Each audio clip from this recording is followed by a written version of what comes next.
এক জঙ্গলে পিচ্চি একটা কাঠবিড়ালি ছিল। নাম তার টুনটুনি। টুনটুনি সারা দিন বাদাম কুড়িয়ে খায়, কিন্তু খুব দুষ্টু।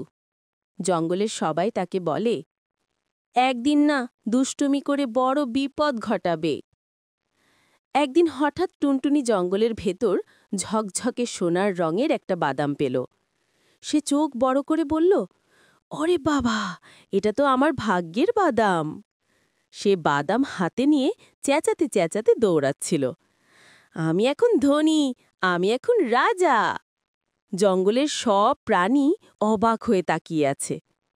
এমন সময় ঘাসের ভেতর থেকে একটা বিশাল তোতা পাখি বের হয়ে বলল, হে ছোট কাঠবিড়ালি, এটা সোনার বাদাম না, এটা হলো জাদুর বাদাম।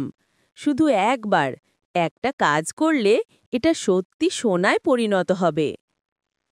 টুনটুনি তোতার দিকে তাকিয়ে প্রশ্ন করল, কাজটা কি?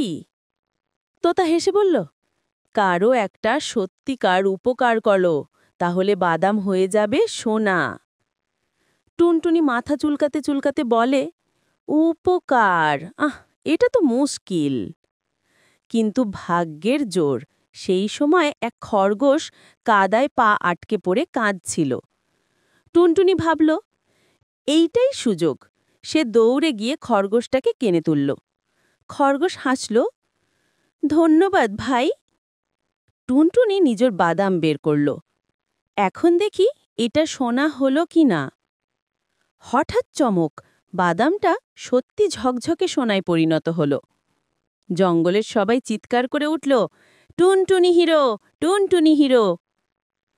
টুনটুনি উল্টো লাফ দিয়ে বলল, উপকার করলে নাকি সোনা পাওয়া যায়? তাহলে আজ থেকে আমি প্রতিদিন উপকার করব। এবং সেই দিন থেকে টুনটুনি জঙ্গলের সবচেয়ে প্রিয়, সবচেয়ে ভাইরাল, সবচেয়ে হিরো কাঠবিড়ালি।